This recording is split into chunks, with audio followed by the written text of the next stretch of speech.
Listo. Bueno, bárbaro. Ahora un Bueno, ratito seguro se suma Matías, que llega un poquito más tarde. Uy, yo perfecto. que ibas a hacer Estamos la introducción entonces, formal, ¿no? claro, sí, estamos en este segundo encuentro de este seminario sobre Albert Camus con el doctor Martín Buceta. Bueno, arrancamos. Decía, hola Ezequiel. A Ezequiel no lo saludé, pero ahí ya lo veo. Bueno, la idea de hoy un poco es llegar a hacer dos cosas. Una completa que es recoger el mito de Sísifo, digamos, que acá Joaquín ya me escuchó hablar de eso, pero voy a ver si le puedo dar un costado más filosófico, porque acá ya estamos en un ambiente más filosófico. Cuando él me escuchó yo estaba en un profesorado de letras. Y también, si yo lo logro, empezar a hablar algo sobre el extranjero, ¿sí? Que yo esta semana la releí, la novela, o sea, no sé cuántas veces la leí, 2 o 3 veces ya en mi vida, pero la releí y la verdad es que me gustó más que nunca. Me gustó más que nunca porque la leí con... Primero me di cuenta de algo que no me había dado cuenta nunca, así que voy a empezar a hablar de esto, pero que es que Albert Camus le pone a un personaje que se llama Raimundo, que es un golpeador de mujeres, le pone el mismo apellido que su mamá en la vida real. Y no sé por qué. Así que si alguno después se da cuenta por qué, voy a ver si Olivier Todd lo dice en algún lado, pero Raimundo se llama Raimundo Sintés y Catherine Sintés es la madre biológica, o sea, de Camus no ficcionada. Así que no sé, me llamó mucho la atención que lo apellide igual y nada. Después voy a ver si indago y veo por qué, pero es una boludez, pero lo quería decir. No, bueno, digo, estuve releyendo El extranjero, me gustó mucho y me gustó mucho para poder hacer un cruce bastante directo con un texto que yo voy a anotar acá, que si alguien lo quiere yo lo puedo mandar en PDF, que se llama Sobre la verdad y la mentira en sentido extramoral. Vos, Ezequiel, lo vas a leer en metafísica, te lo adelanto, así que si querés podés matar dos pájaros de un tiro, y debe estar en el drive de metafísica, si te interesa. Es un texto muy breve, que es un póstumo de Friedrich Nietzsche, que lo escribe en los primeros años de juventud. Es un texto muy lúcido y que es fundamental para después comprender las posteriores críticas de Nietzsche al concepto de Dios, a la moral occidental, a la razón occidental. Nada, es un texto fundamental y tiene nada, 12 carillas, pero con toda la furia tiene 12 carillas. Eh, Eso por un lado. Después el otro que se habrán dado cuenta que estoy en un bar, así que si hay mucho sonido de fondo les pido disculpas, pero me excede. Igual ya antes probamos con Fede y me dijo que más o menos escuchaba. Pero bueno, supongo que eso podrá subir o bajar. Bien, así que cuando leemos El extranjero, que si yo llego hoy al final a hablar un poquito de la novela, ya voy a empezar a ver esa intertextualidad, pero la idea es hoy poder hablar del mito de Sísifo, ese ensayo filosófico, y terminar hablando del extranjero. Y la clase que viene, hablar del extranjero y ya hablar y tratar de extender lo máximo posible sobre la peste. Y nos quedaría para el último encuentro la relación con el hombre rebelde y la posibilidad de esta comunidad solidaria. Y en el medio yo voy a irme echando, como yo les decía, algunas cuestiones de las obras de teatro, pero de un modo muy secundario, ¿no? Por ejemplo, hoy en algún momento voy a decir algunas cosas sobre El malentendido, que es una obra de teatro que está, la argumentación se encuentra como encriptada en el extranjero. En el extranjero, cuando uno lo lee, Merzó, el personaje, tiene un recorte de diario en la cárcel que le encuentra, que cuenta una crónica de una mujer y una hija que mataron a su hermano barra hijo, y él lo lee Merzó una y otra vez, y después eso es el argumento del malentendido, que es de 1944. ¿Sí? Bueno, comencemos, ¿sí? Como siempre, si hay una pregunta, me detienen o me ponen ahí en el chat, yo freno y me hacen la pregunta, pero si no, arrancamos, ¿sí? Con una exposición bastante programática de esto, de este libro, que también eh, no hace falta que no es una cuestión de publicidad esto, porque todos los que están acá saben que se publicó mi libro, pero que en el primer capítulo también lo van a encontrar esto mismo que yo voy a decir, un poco más ampliado por ahí, porque hay una intertextualidad con la peste y otras cosas. Pero bueno, primera cosa, estos dos libros que me los traje a la playa, ¿ven? Yo me vine con toda la playa, eh, se tienen que leer sí o sí a modo de díptico. ¿Por qué son un díptico? O sea, están espejados estos libros porque se publican el mismo año, 1942. Y Camilo se está escribiendo casi al mismo tiempo. Pero sí hay que decir, y hay que decirlo y reafirmarlo, que él termina primero la escritura del extranjero, ¿sí? Hay unas notas en sus carnets que yo acá las puedo decir, que las tengo anotaditas, eh, A ver, 42. El ensayo, o sea, acá está, en mayo de 1940, Camus escribe en sus carnet, en sus diarios, El extranjero está terminado. ¿Sí? Y en septiembre de ese mismo año, o sea, apenas 4 meses después, 5 meses después, dice terminada primera parte de Absurdo, que todavía no lleva un título. O sea, en el año 40 le está escribiendo estas 2 obras, la termina en el 40 El extranjero, y en el 40 ya a fin de año está por la primera parte del mito de Sísifo. ¿Y qué quiero decir con esto? Quiero decir que la reflexión literaria de alguna manera antecede a la reflexión filosófica. Y esto no es un dato menor, ¿sí? Esto por ahí por una tesis más personal, pero tiene que ver con que hay una formulación del problema en torno al absurdo de la existencia que primero es del orden literario, ¿sí? Primero es del orden literario y después es del orden filosófico, ¿sí? Es recogida o conceptualizada en el ensayo que hoy vamos a ver. Entonces, quiero hacer esta digamos, salvedad para saber que yo voy a empezar hablando del mito de Sísifo, pero que fue terminada, aunque fueron escritas al mismo tiempo, fue terminada después que El extranjero. ¿Sí? Bien. La obra está dedicada a Pascal Pía. ¿Sí? Pascal Pía es un seudónimo de un editor con quien Camus comparte, por ejemplo, la redacción de Combat y quien también va a ser quien propicie de alguna manera la publicación del extranjero. Gracias a Pascal Pía, Gallimard va a aceptar leer, a Pascal Pía y a André Malraux va a aceptar leer el manuscrito del extranjero y lo va a publicar. ¿Sí? Por eso esta obra también está dedicada un poco a él. Y hay una cita de Píndaro al inicio que es bastante ilustrativa de lo que uno va a leer en el ensayo, que dice: no te afanes, alma mía, por una vida inmortal, agota el campo de lo posible. ¿Sí? Eso es casi como un leitmotiv de lo que va a ser el mito de Sísifo, ¿no? En vez de estar pensando en cosas inmortales, bueno, agotemos el campo de lo posible, que es bastante amplio. ¿Sí? Y van a ver que después la verdad que va a abrazar Sísifo tiene que ver con abrazar la cuestión de la existencia de lo posible, de lo contingente. Yo ya la otra vez hablé de la entrevista de Esteban Bullrich. ¿Acá? No dije nada, ¿no? Yo hablé la otra vez de la entrevista que da Esteban Bullrich con Tenenbaum y Mario O'Donnell. No. No dije nada acá de eso, ¿no? No. Bueno, bárbaro, no, porque justo no los dejé de ver porque lo busqué en YouTube para dejar el link. Bullrich, así se los dejo acá porque es algo que después si quieren pueden ver.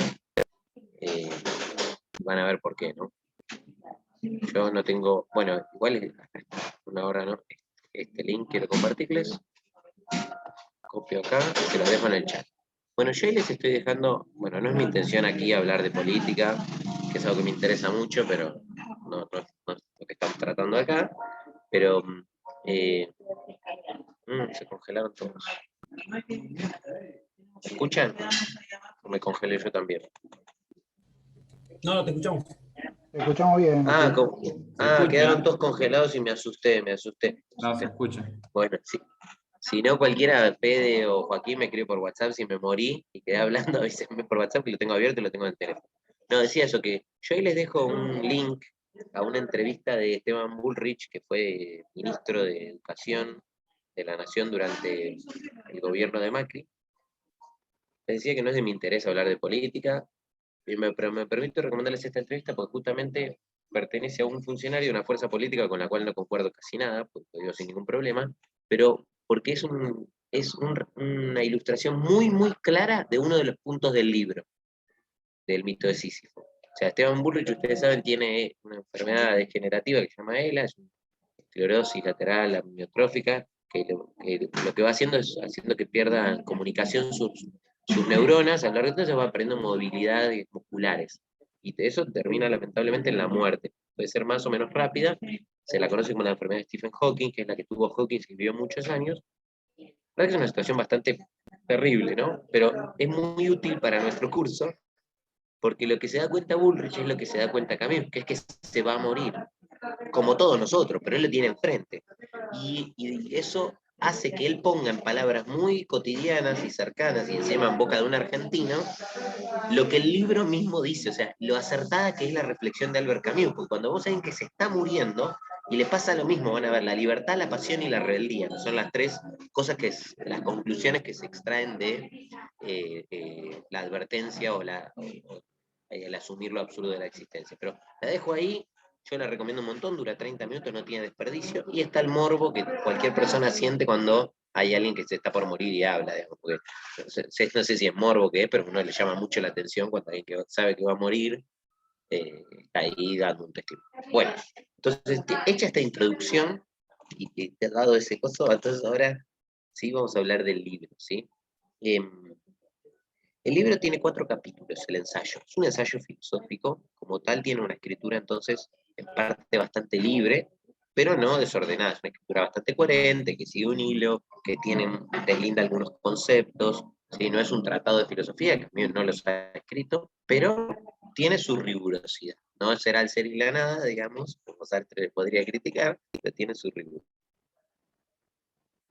El primer capítulo, ¿sí? Tiene que ver con la cuestión de un razonamiento absurdo, ¿sí? Hay una advertencia que pone ahí, es muy breve, ¿no? Que pone Camus que dice, acá lo absurdo no va a ser tomado como una conclusión, no es que nosotros vamos a hacer filosofía y vamos a terminar diciendo, bueno, la vida no tiene sentido, sino que nosotros vamos a partir de esa base, ¿no? De tomar a lo absurdo como el inicio, porque es lo que le sucede a cualquier sujeto que reflexiona sobre su condición, así que no abrace ninguna fe, digamos, no ninguna respuesta trascendente. Dice, bueno, la vida no tiene sentido, y entonces, ¿qué hago? ¿Sí? Bueno, ¿qué hago? Es la pregunta que se hace Camus. Uno dice, ¿a dónde me lleva? Si yo parto de esta base, ¿qué conclusiones puedo empezar a deducir de este punto de partida que es que la existencia es absurda, ¿no? Que no tiene sentido? Y lo primero que se plantea es la cuestión del suicidio, ¿no? Y está ese comienzo desafiante de, bueno, no hay sino un problema filosófico realmente serio, el suicidio. Saber si la vida vale la pena ser vivida o no. O sea, si nos tenemos que matar o no. Porque si la vida no tiene sentido, entonces el verdadero acto de sentido es terminar con la vida. ¿Sí?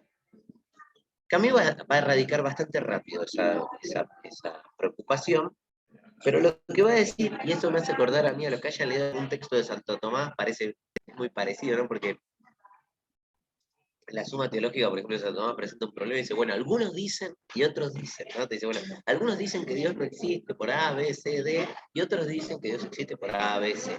Bueno, acá Camus dice un poquito lo mismo, dice, ¿no? Voy a determinar si la vida vale la pena o no ser vivida, porque justamente este problema es principal en relación al resto de los problemas. O sea, si me tengo que casar o no, si soy feliz haciendo esto o no, son 2 problemas que son secundarios en relación a si tengo que vivir o no. Si las categorías son 12, a Kant lo tiene de punto, ¿no? Le pega un par de pataditas durante todo el ensayo, ¿no? Pero si las categorías son 12 o no, es un problema posterior a si la vida tiene sentido o no.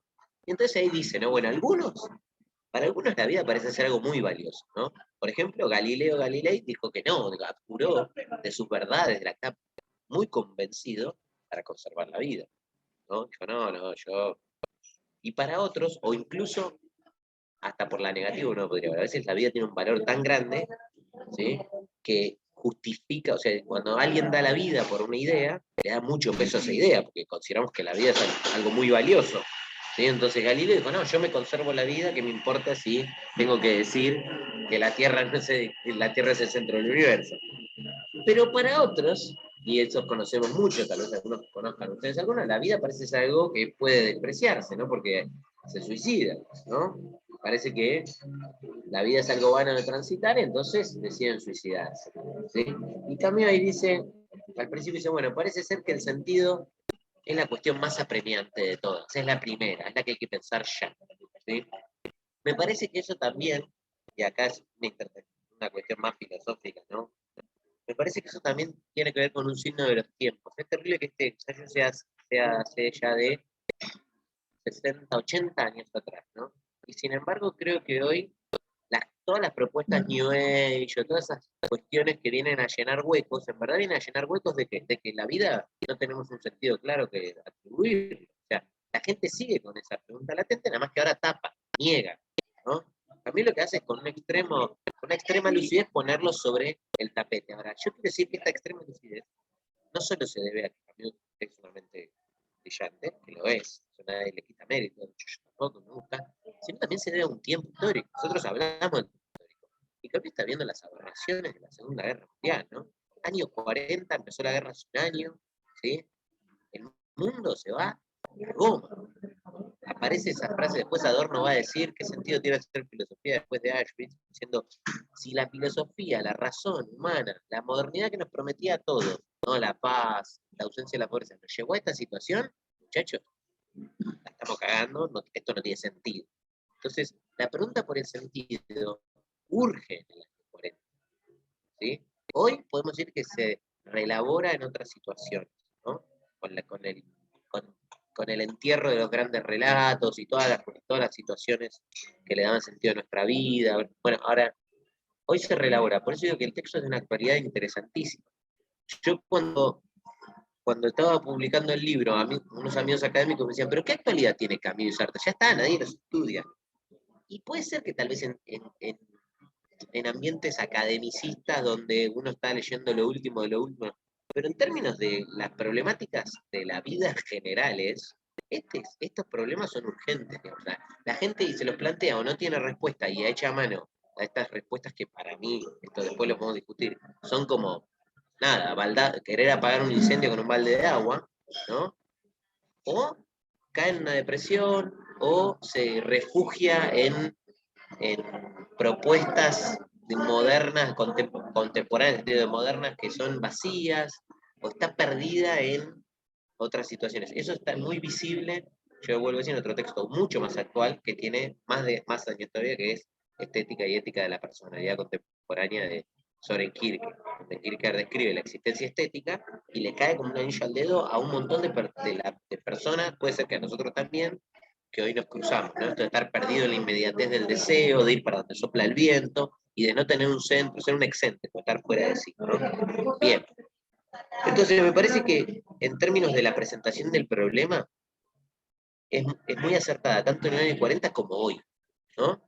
Hoy. Y nosotros que tenemos una inclinación por la filosofía, ya sea porque nosotros cuatro acá estudiamos filosofía, o Agustina, que está haciendo su maestría en filosofía, la tenemos presente, ya sea porque a cada paso cuando uno reflexiona está ahí presente, ¿no? Aunque sea una persona común y corriente, digamos, por decirlo, sin decirlo peyorativamente, ¿no? Que no se ocupe constantemente de estar pensando en eso. Bien, entonces, ese es el problema más apremiante, el problema por el sentido. Y pensar si este problema tiene una relación directa o no con el suicidio, ¿no? Si hay una lógica en la muerte, dice Camus, ¿no? Porque eso es un poco críptico cuando uno lee, pero Camus dice, todo el objetivo de este ensayo es pensar si hay una lógica en la muerte. Bueno, quiere decir, si uno lógicamente puede llegar a la opción de matarse, ¿sí? Es decir, si hay una relación directa entre que la vida no tenga sentido y el desenlace final de quitársela. Bueno, Camus va a decir que no, que de hecho es ilógico suicidarse, porque suicidarse es deshacer una tensión que es lo que caracteriza nuestra existencia, que ahora la vamos a presentar. Bien. Entonces, en relación a esta presentación del problema, Camus dice una cita que yo le voy a ver textual, dice, el gusano se encuentra en el corazón del hombre. Es él el que empieza a pensar, a estar minado, y él juega el juego moral que lleva de la lucidez frente a la existencia a la evasión fuera de la luz. Esto de que, ¿vieron la manzana podrida que está ahí adentro? Bueno, el gusano que pudre la existencia esta está dentro del hombre. Cuando vos empezás a pensar, entonces todo el campo empieza a estar minado. Cualquier paso puede ser una explosión, ¿no? Me parece que es muy rica la imagen. Cualquier avance del razonamiento en ese sentido puede llevarme a un pozo explosivo, depresivo, ¿no? Y matarse, va a decir Camus, si yo decido matarme cuando empiezo a pensar, en verdad estoy confesando. ¿Y qué estoy confesando? Bueno, que la vida no tiene sentido. El que se mata confiesa que la vida lo supera, ¿sí? O que no la entiende, porque resuelve el problema con el suicidio, ¿sí? Entonces, el que se mata de algún modo ya está diciendo, bueno, la vida no vale la pena, está resolviendo el problema. O lo está obturando, podríamos decir. Suicidarse es obturar el problema. No, tengo un problema, lo obturo, no lo pienso. ¿Sí? Me suicido. Y ojo, digo esto porque decís, bueno, Martín, pero ¿cuánto se suicida? No, porque el suicidio puede ser, digamos, físico o puede ser filosófico. No se puede suicidar filosóficamente, es decir, puede renunciar al pensamiento, a la atención de lo absurdo. ¿Sí? ¿Y qué hace? ¿Y cómo se renuncia? Bueno, evadiéndose. La palabra que usa Camilo, que la voy a anotar porque es muy elocuente, es esquivo. Que es como esquivando, ¿no? Me esquivo el problema, me voy para otro lado. ¿Qué sería una vivencia, por ejemplo, de la religión, para mí inauténtica, ¿no? Porque no es que las religiones les es inherente la inautenticidad. No, uno puede ser religioso auténticamente, pero ¿cómo sería eso en términos camusianos? Por eso, bueno, me parece que eso sería, una religión auténtica sería vivir la religión sin obturar las preguntas, sabiendo que eso es un modelo, sabiendo que eso es probable, sabiendo que eso podría no ser así, sabiendo que la conversión total es algo imposible. Bueno, ahora, si uno se refugia, se evade en ese cielo de verdades, entonces esa religión es inauténtica, ¿no? Si uno tiene donde reclinar la cabeza, para hacer una alusión al Evangelio, entonces esa religión es inauténtica. Bien. Entonces, suicidarme o suicidarse en cualquiera de estos términos va a ser reconocer que la costumbre de permanecer en la vida parece ser algo ridículo, ¿sí? Hay un universo que de pronto está privado de ilusiones y de luces, y Camus dice, lo cito textual, en un universo privado de pronto de ilusiones y de luces, el hombre se siente extranjero, ¿sí? Y no es casual que Camus utilice esa palabra, ¿no? Sentirse extraño. De hecho, en sus carnet, ya lo estoy con la... No, lo voy a decir ahora. De hecho, en sus carnets, cuando Camus está escribiendo el extranjero, dice, en relación a este sentirse extraño o extranjero, Camus dice lo siguiente. ¿Dónde está esto? Se los quiero leer porque es muy interesante leyendo el diario de él a medida que uno lee los libros. Dice esto, Camus, ¿no? Dice, en marzo del 40, o sea, cuando estoy terminando el extranjero, dice, un mes antes, 2 meses antes, dice, ¿qué significa ese súbito despertar en esa habitación oscura con los ruidos de una ciudad de pronto extranjera? Y todo me es extraño, todo, sin un ser que sea mío, sin un lugar donde cerrar esta llaga. ¿Qué hago aquí? ¿A qué van estos gestos, estas sonrisas? No soy de aquí, tampoco de otra parte. Y el mundo ya no es sino un paisaje desconocido donde mi corazón ya no encuentra apoyo. Extranjero. ¿Quién puede saber lo que esta palabra significa? Extraño. Reconocer que todo me es extraño. ¿Sí? O sea, el sentirse extranjero tiene que ver con esta escisión de nuestra propia situación. Cuando uno se separa, se mira como desde afuera y se da cuenta que es un extraño, ¿sí? Y Camus no casualmente apela a esta palabra, porque él ya tiene escrita la novela o la está escribiendo, entonces, bueno, uno se siente extranjero. Y ahí introduce por primera vez una palabra muy interesante, que a muchos les puede resonar de varias maneras, pero que es la palabra del divorcio, ¿no? Camus dice, a este divorcio entre el hombre y su vida, el actor y su decorado, a eso le llamo el sentimiento de lo absurdo. Es muy interesante el concepto de divorcio, ¿sí? Yo no estoy divorciado, pero escuché a algunos amigos que se han divorciado y me parece que Camus elige muy bien también esta palabra. Recuerden que Camus se había divorciado para esta época, ¿sí? Porque en el divorcio, ¿no? Pareciera ser que la culpa no es de ninguno, ¿sí? Uno escucha a uno y dice, no, la culpa es del otro. Y el otro, y lo escuchás al otro y dice, no, la culpa es del otro. Pero en verdad la culpa, de alguna manera, por hablar de culpas, está como en el encuentro de esos dos. Lo que era insostenible era este encuentro. Bueno, Camus utiliza esta imagen para hablar de la razón y del mundo, ¿sí? Hay un divorcio entre nosotros y las cosas, entre el actor y su decorado. Es como que de repente, imagínense esto, ¿no? Está en una obra de teatro y que el actor se vuelve y dice, yo estaba jugando un papel acá adentro, ¿no? Otra vez, la imagen del teatro no le es ajena a Camus, ¿sí? Entre el actor y su decorado. Yo me siento extraño. Digo, esto no tiene sentido. ¿Que yo estaba jugando a ser quién? Bueno, a veces nos pasa eso en la vida, ¿no? Con una relación. Yo estaba jugando a ser quién en esta relación. Yo estaba haciendo qué papel. Y de repente digo, no, yo no soy esto, o yo no tengo, o esta lógica en la que estaba inmerso no tiene sentido, ¿sí? Y Camus utiliza esta cuestión del divorcio me parece que es muy interesante porque hay un divorcio entre la razón y el mundo. Y las causas de ese divorcio, las responsabilidades, no están ni en el mundo ni en la razón, sino en su encuentro, ¿no? El mundo se muestra como algo irrazonable y la razón se vuelve loca por darle un sentido. Y no, el mundo no es susceptible de recibirlo, ¿no? Siempre como que se me escapa. Y lo que puedo hacer, después lo vamos a ver más adelante, es construir muros, ¿no? Muros en los que me encierro, digo, acá todo tiene sentido, todo es lindísimo, 12 categorías del pensamiento, pero Camus dice, aunque el filósofo sea Kant, es creador también, crea una ficción para darle sentido a su vida. Y acá está muy interesante otra vez la intertextualidad con Nietzsche, porque Nietzsche va a decir que la capacidad de las personas, o sea, nuestra capacidad distintiva es el intelecto, la posibilidad de ficcionar, de crear. Entonces nos creamos un mundo, un lenguaje en el que nos sentimos seguros y no estamos a la deriva. Eso dice la verdad, sobre la verdad y la mentira en sentido extramoral.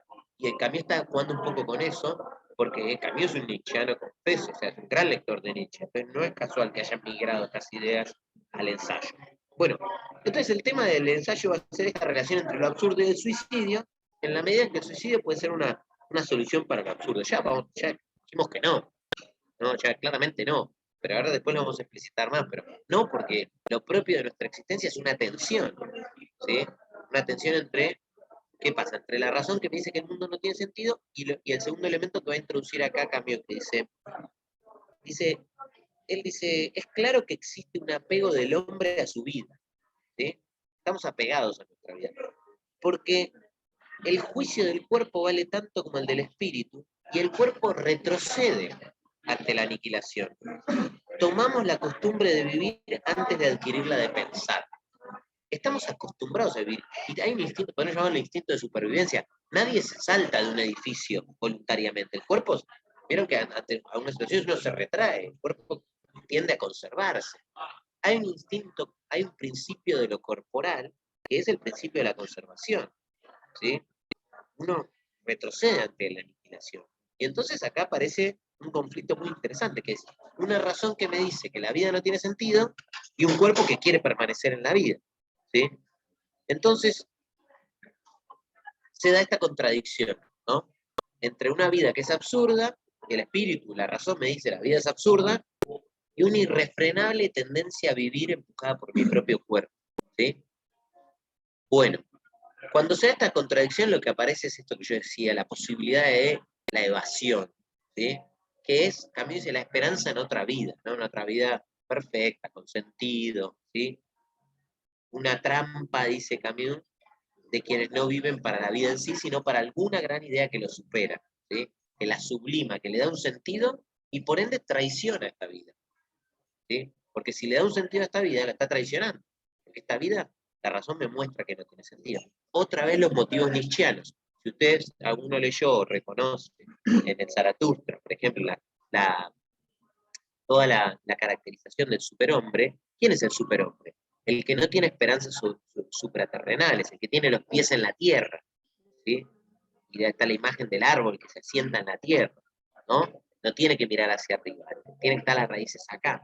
Entonces, no se puede mirar hacia arriba cosas celestes para evadirnos de esta condición, sino que al contrario, tenemos que asumirlo. Pero existen un montón de propuestas de evasión, ¿sí? Todas las cuestiones, bueno, hoy sería, no necesariamente me parece el cristianismo, porque el cristianismo, si se quiere, o el catolicismo está más en un proceso de deterioro en algunos sentidos, pero todo el surgimiento de las iglesias evangélicas o de las propuestas espirituales que yo desconozco, todas las cuestiones de, no sé, de horóscopos, de energías, todas esas cuestiones que son evasiones, ¿no? Son formas de comprender nuestra existencia, que lo que nos hacen es ponernos un velo frente a un problema que parece ser irresoluble, ¿no? O que por lo menos Camus está diciendo, no sé si que por lo menos Camus está diciendo, yo esto lo voy a tomar como un punto de partida. Yo voy a renunciar a la razón, porque renunciar a la razón es suicidar, filosóficamente. Y es lo que han hecho muchos. Kierkegaard, Dostoyevsky, ¿sí? Muchos se han suicidado. Yo no quiero hacer eso, ¿no? Y entonces acá Camus en la página 22-23 dice, hay que advertir que se ha fingido creer que negarle un sentido a la vida conduce por fuerza a declarar que no vale la pena ser vivida. No hay en verdad ninguna equivalencia forzosa entre esos dos juicios. O sea, que la vida no tenga sentido, que yo diga la vida no tiene sentido, no me conduce directamente al suicidio. ¿Sí? No hay una equivalencia forzosa entre esos dos juicios. O sea, reflexionar sobre el suicidio es reflexionar sobre si incluso hay una lógica en la muerte, ¿no? La página 23 lo dice explicar. ¿Hay una lógica en la muerte o no? Y el desafío que propone Camus para este ensayo es este, ¿no? Llevar este razonamiento hasta las últimas consecuencias. Y sin hacer como otros que han abdicado de la vida o del pensamiento. O sea, que se han suicidado corporalmente o que se han suicidado en términos intelectuales. Bien. ¿Hasta acá vamos bien? ¿Se me escucha bien? ¿Sí? Y acá me pusieron bachata ahora de fondo y por ahí la bachata no está tan interesante. Bueno.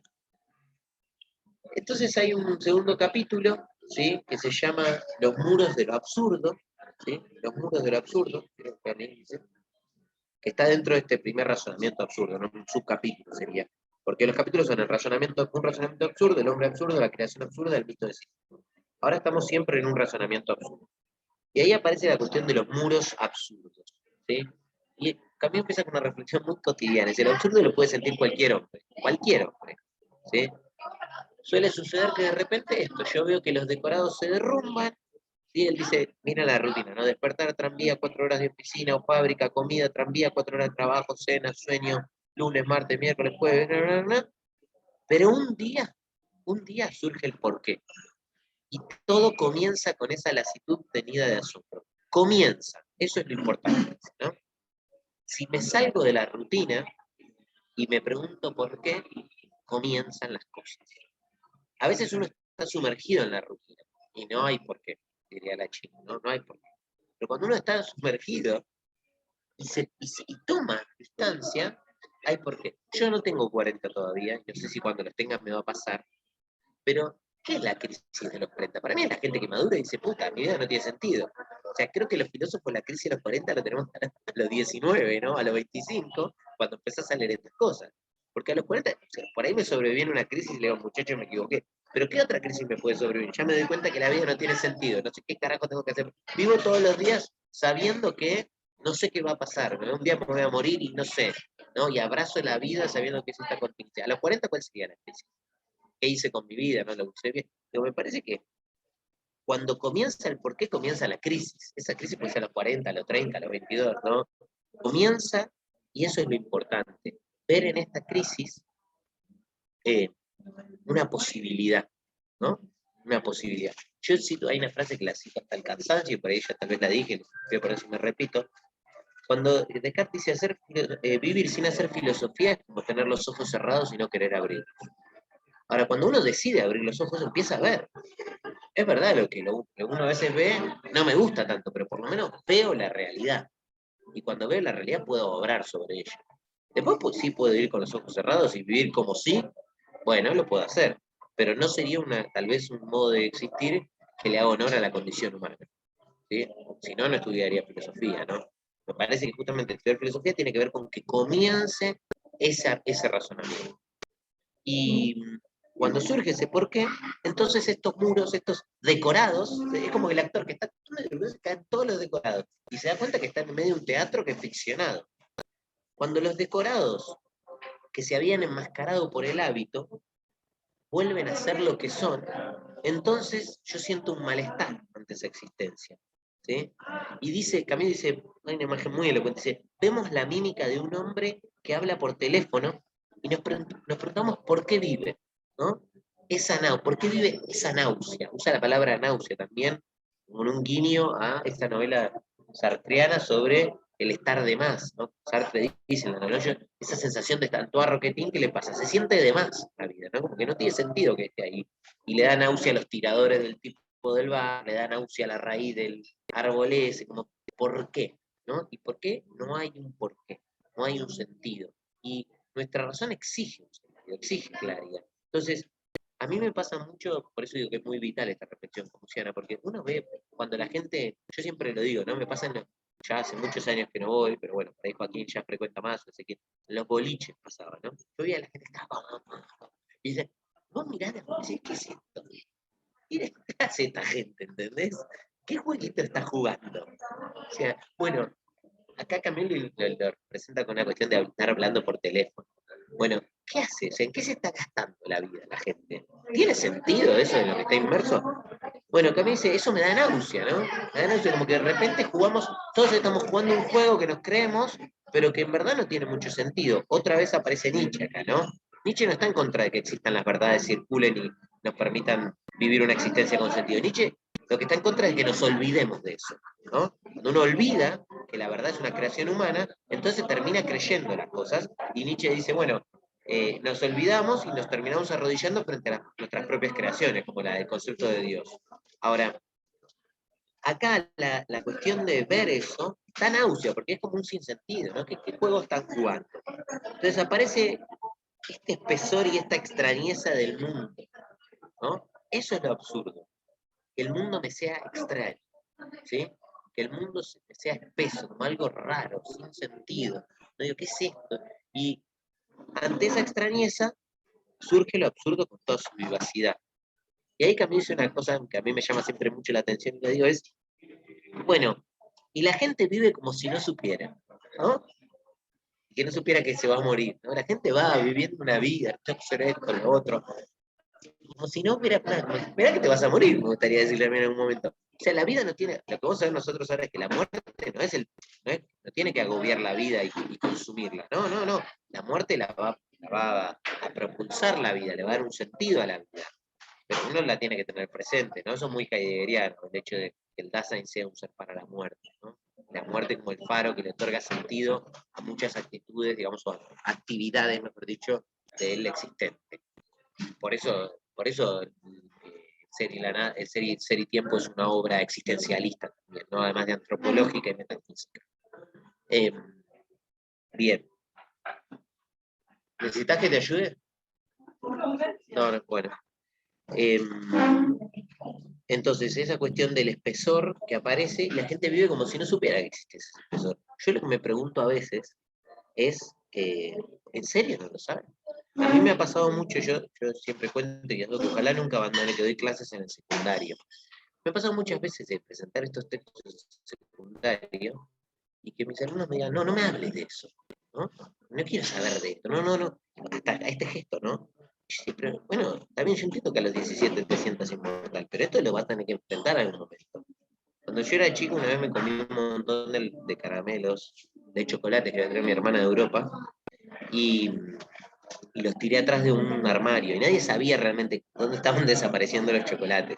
Hasta que un día mi mamá decidió correr el armario para limpiar, y estaba la parva de chocolate. Bueno, me cago a pedo. Y después cuando me quería enseñar, me decía, ¿te acordás de esa vez que pasó esto? Y yo le decía, no, no es por qué, señora, hasta luego. Yo le decía a mi mamá, no, no hables de eso, ¿no? Como la negación, mecanismo de negación. No, no hables de eso, no quiero hablar de eso. Bueno, parece que con la muerte aparece también esa negación, ¿sí? No hables de eso. Mi papá tiene 77 años. Cuando en una conversación estás hablando de la muerte de alguien, el chabón se levanta y se va.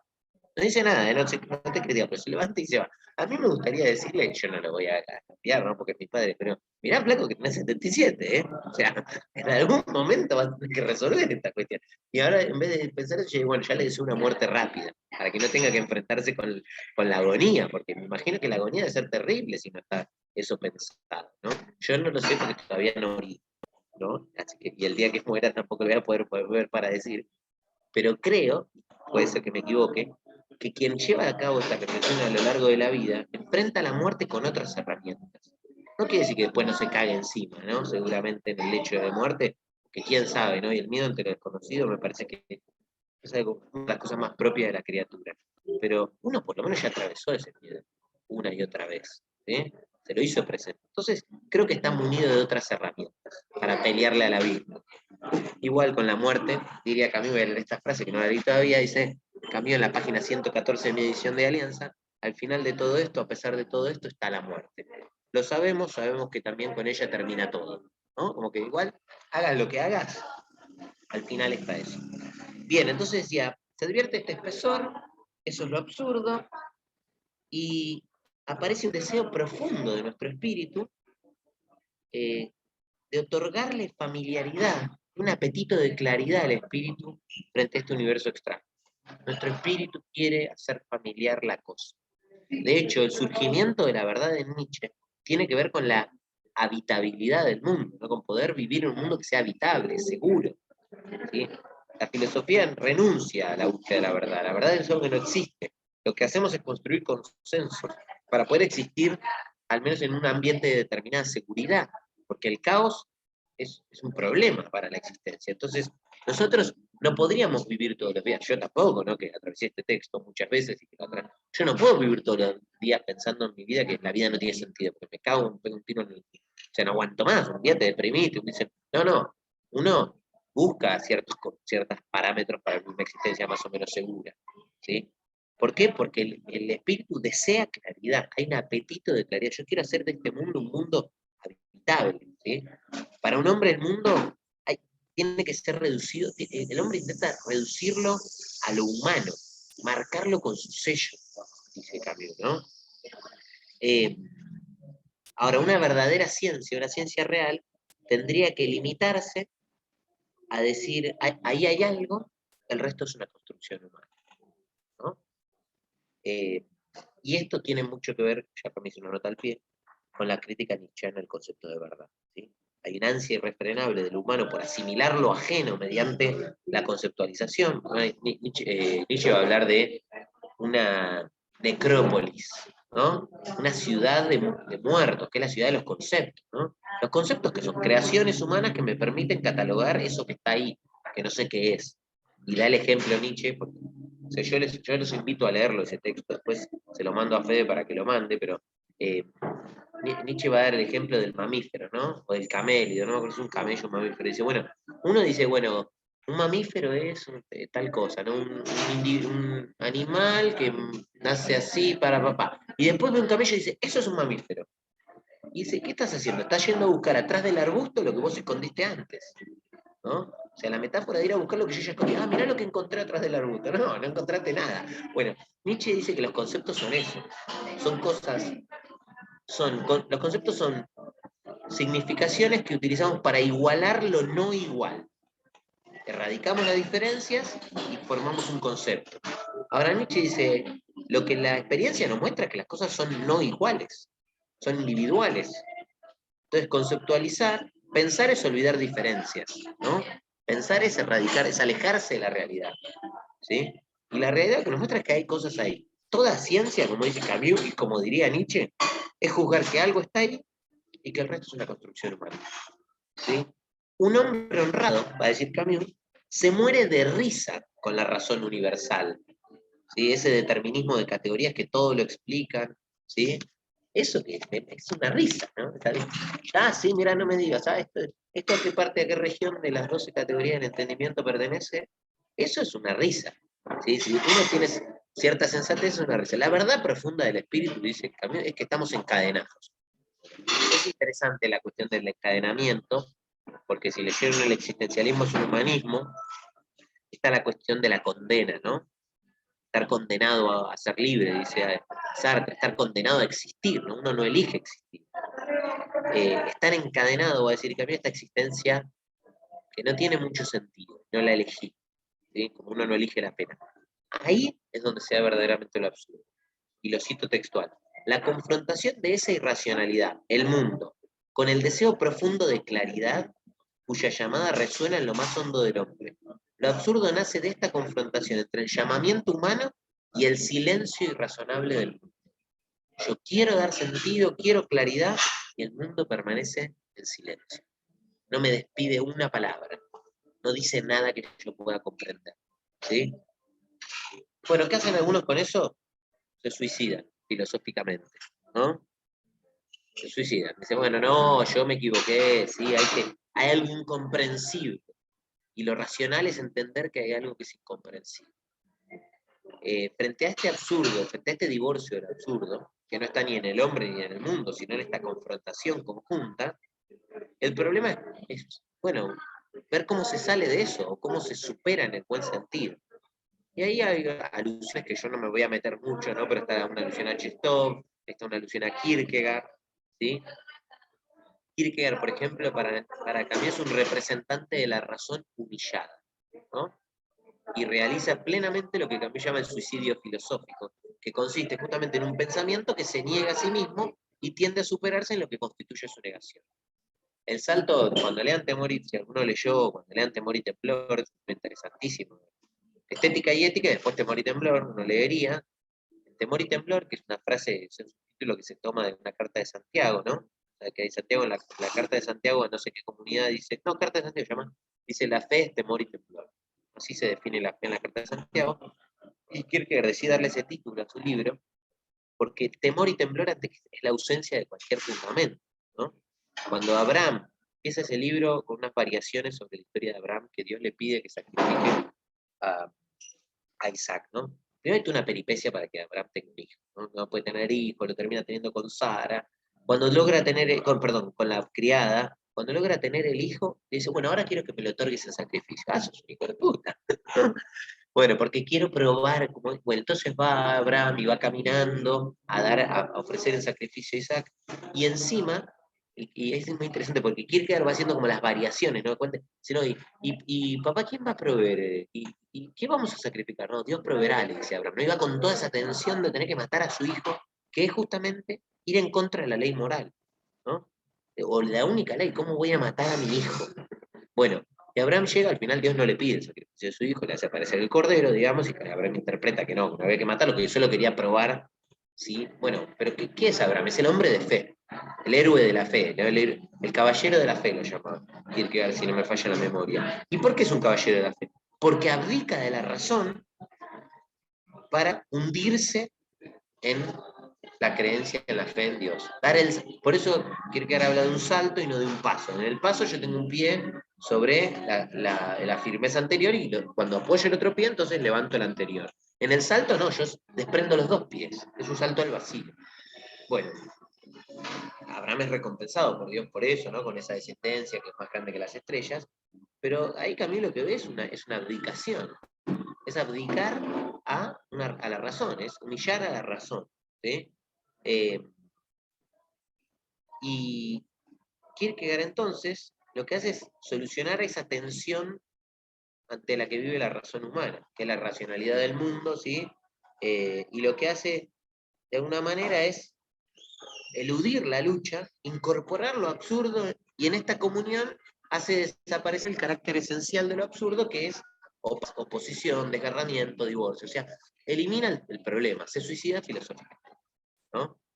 Y Camus dice que el pensamiento de nuestra época no cesa de oscilar entre la extremada racionalización de lo real, que induce a fragmentar las razones tipo, ahí vamos a ver por ejemplo la fenomenología, y su extremada irracionalización, que induce a divinizarlo. O sea, no hay un justo medio, el movimiento pendular no queda nunca en el centro. Por un lado, lo racionalizamos todo. Por ejemplo, las propuestas fenomenológicas, digo Husserl, digo Heidegger, cualquiera, ¿no?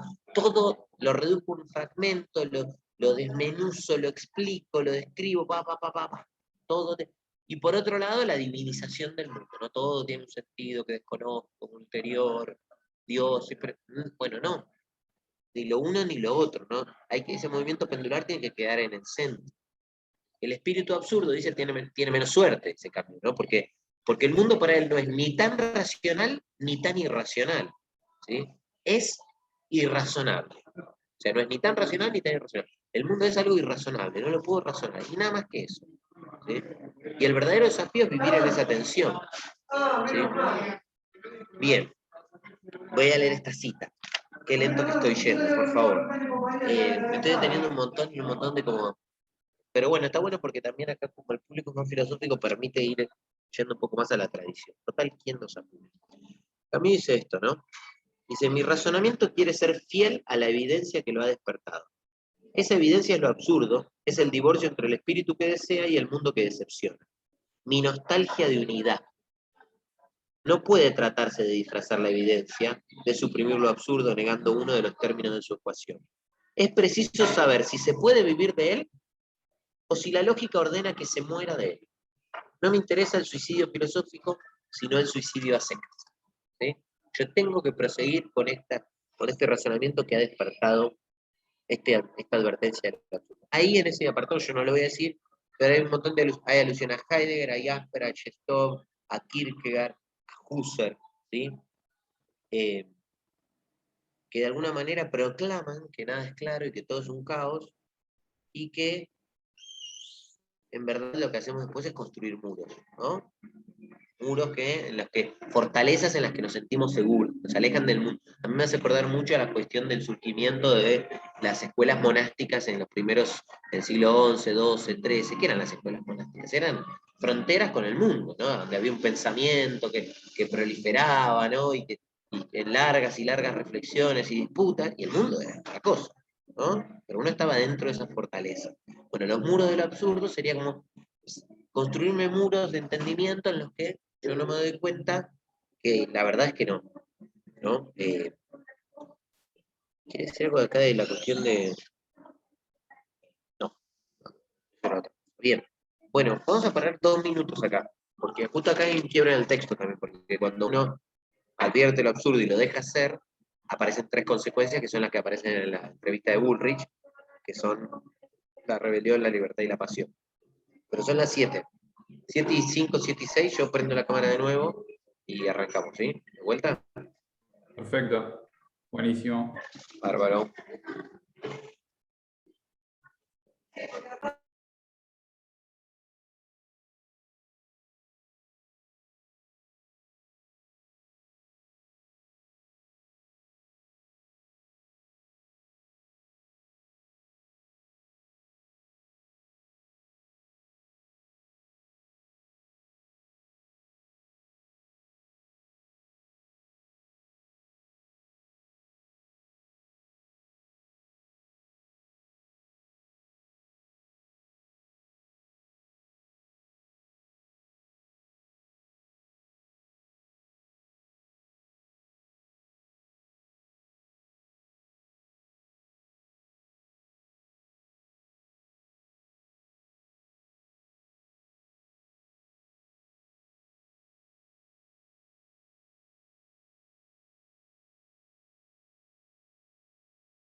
Bueno, vamos volviendo.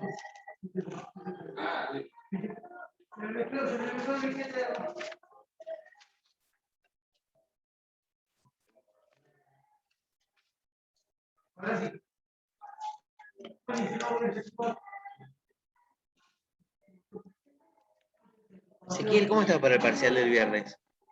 Hola Martín, ¿cómo estás? Y Bien. mirá, hoy, no, estoy estudiando para el viernes, aparte me tomo un día, calculo que vamos a llegar bien. Esperamos, apuntamos a llegar bien.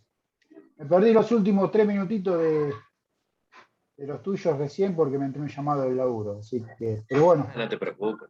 entendí que fueron a un break. Igual si no, está grabado. Después sube la grabación, Fede, No, por si fueron querés. juntos cuando los últimos 3 minutitos nomás, 3, 4 minutos.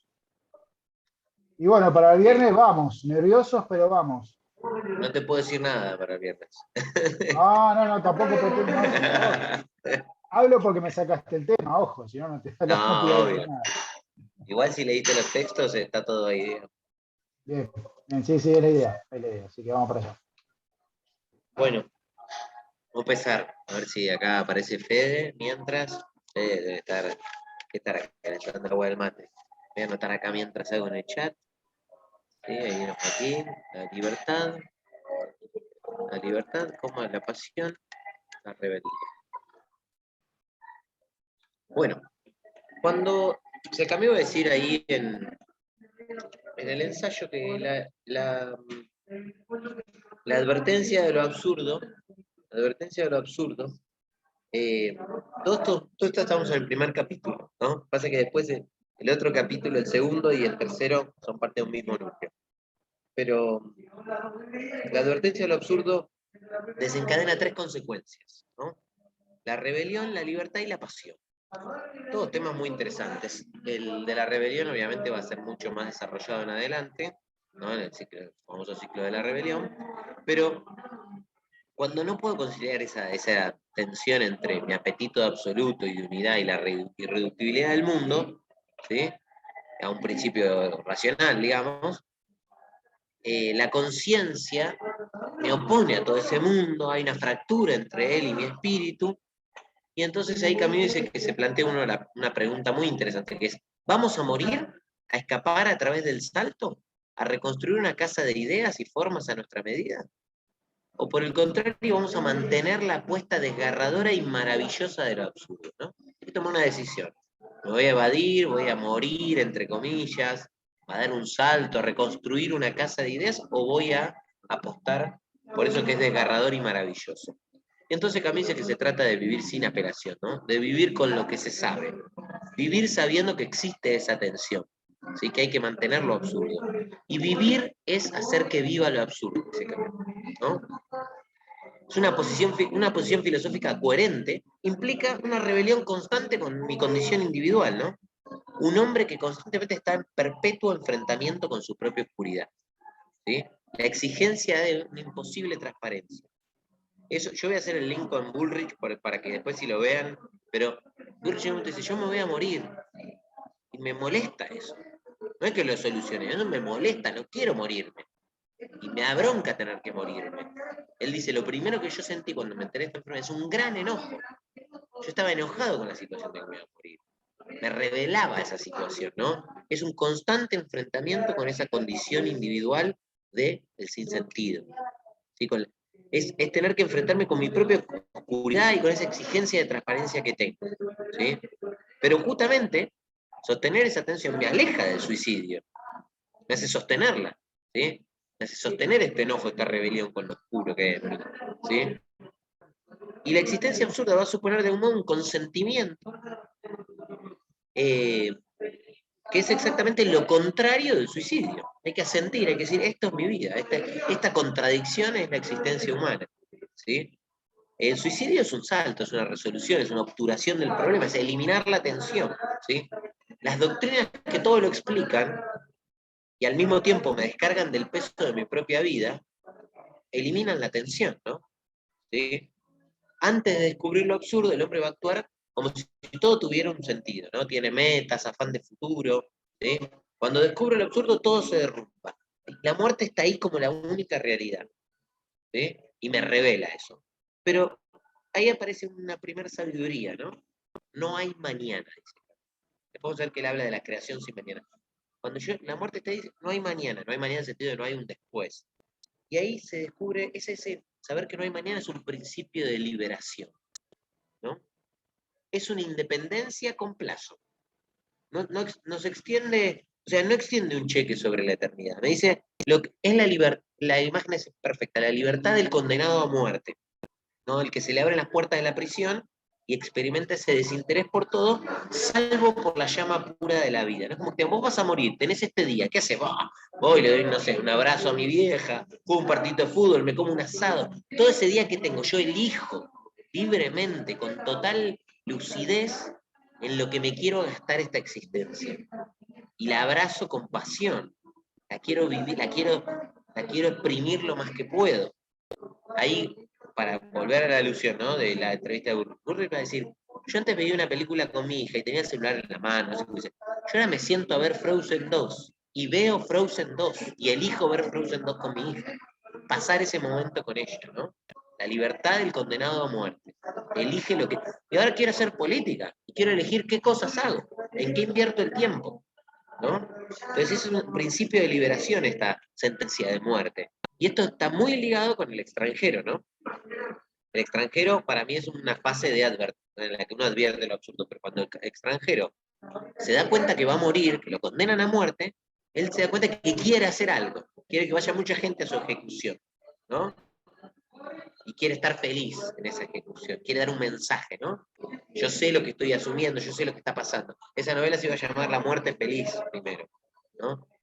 Lo que pasa es que en el extranjero lo que asistimos, y la van a leer en un momento, leanla en esta clave, asistimos a un sujeto que se da cuenta que la vida no tiene sentido y en un momento lo advierte, lo descubre, y lo descubre gracias a alguien que le viene a decir, no, la vida tiene sentido, señor, tiene sentido la vida, se lo dice un cura, no puede negar el sentido de la vida.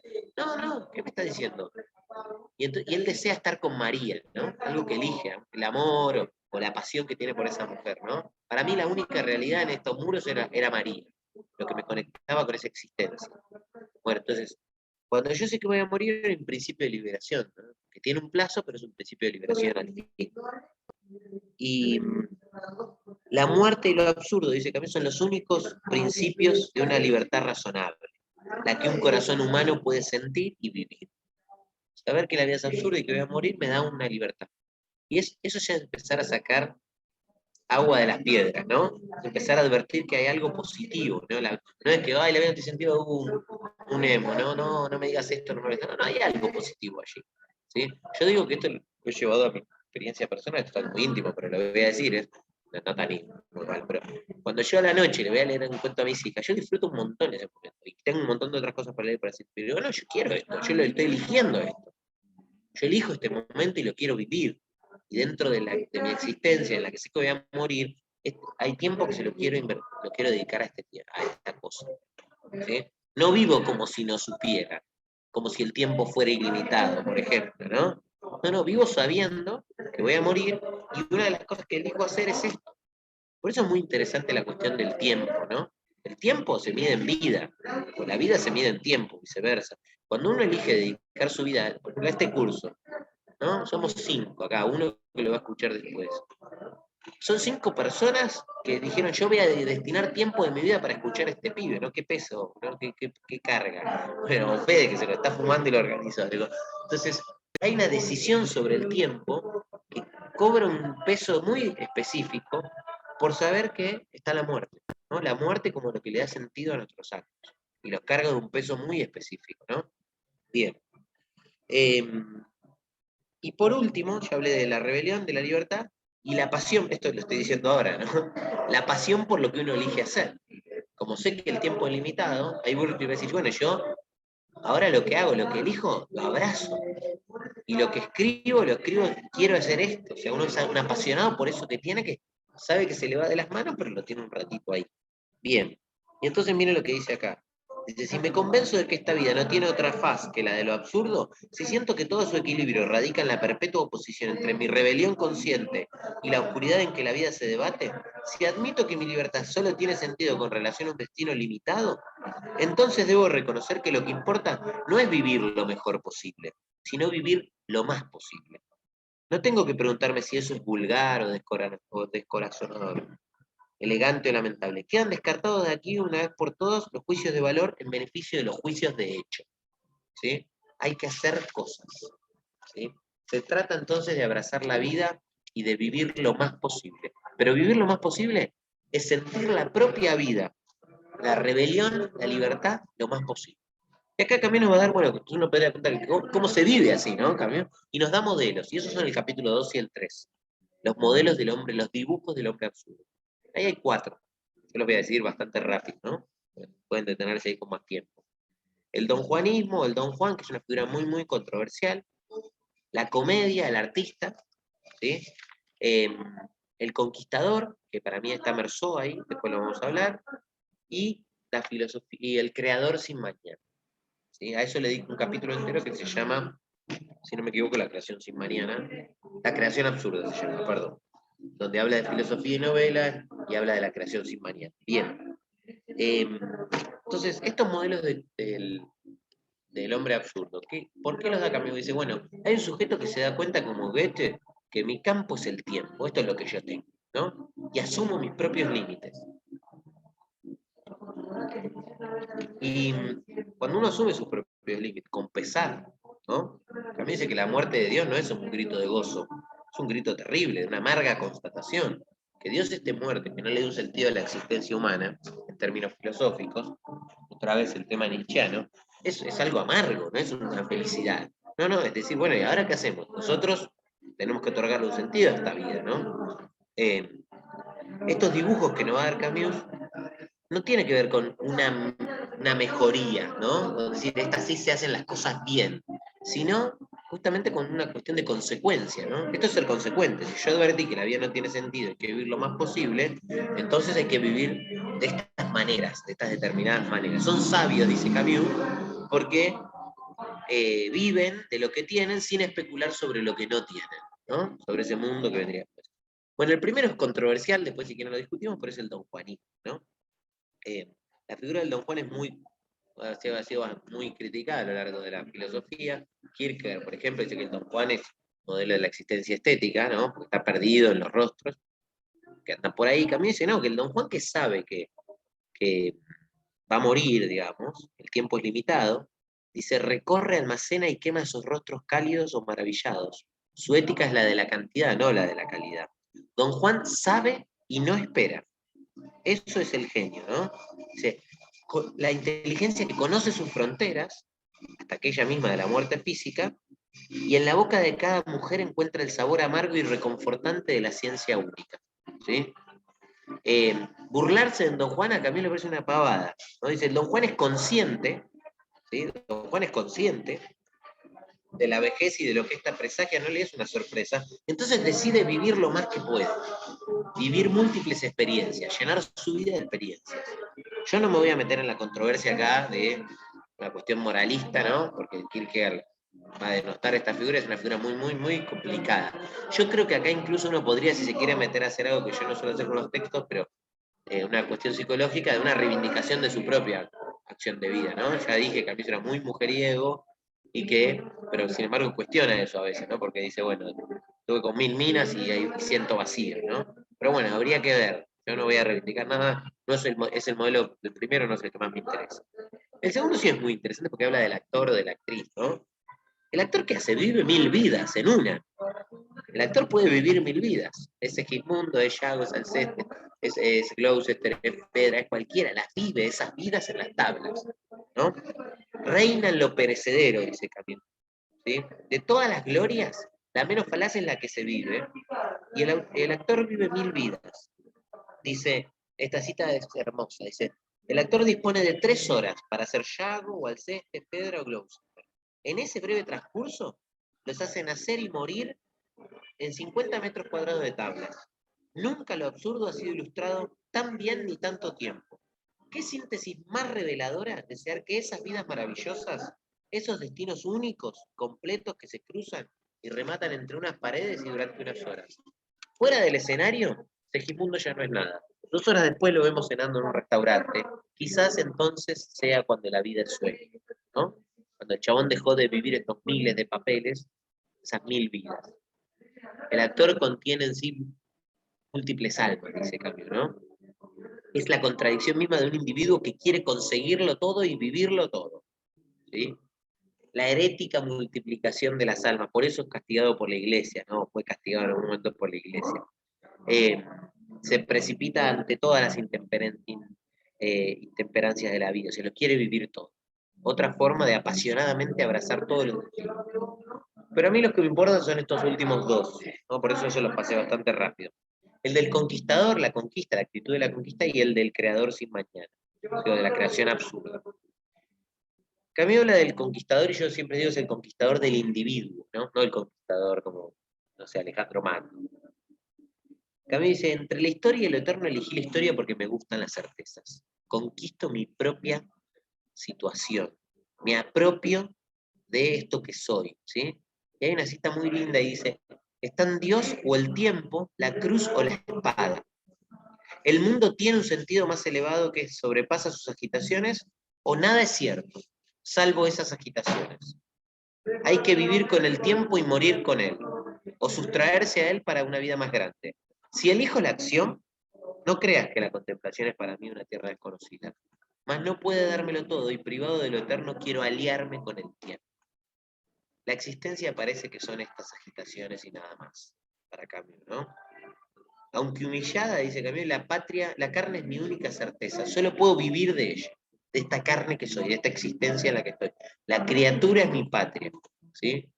Por eso elegí este esfuerzo absurdo y sin ningún tipo de alcance. O sea, pero yo conquisto esa situación, me la apropio, la asumo, no me vado. Entonces, el conquistador, ¿quién es?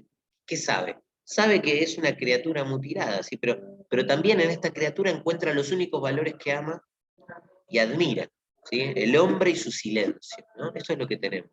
El hombre y su silencio.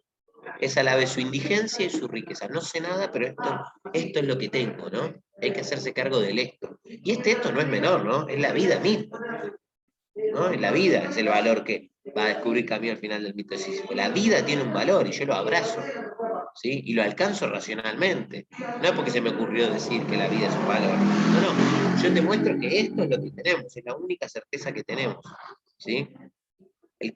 El conquistador es el que conoce sus servidumbres y las ilustra. Va a morir al mismo tiempo que este cuerpo, sí, pero en saber eso está su libertad.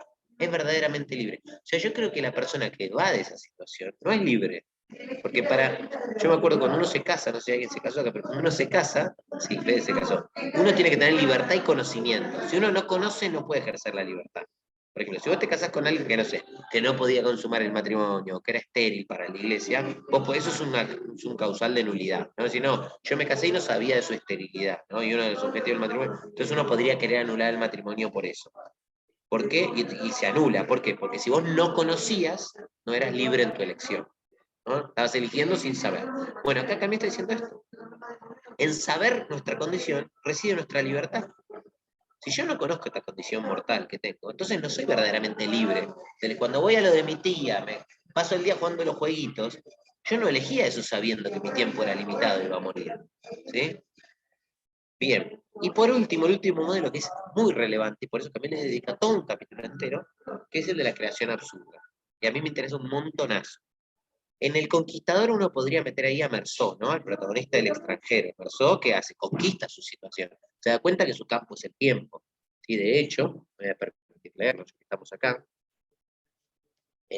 Hay una revelación en el final, a ver si la encuentro acá. Esto.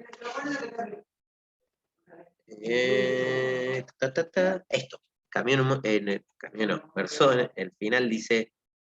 ni siquiera estaba seguro de estar vivo, puesto que vivía como un muerto.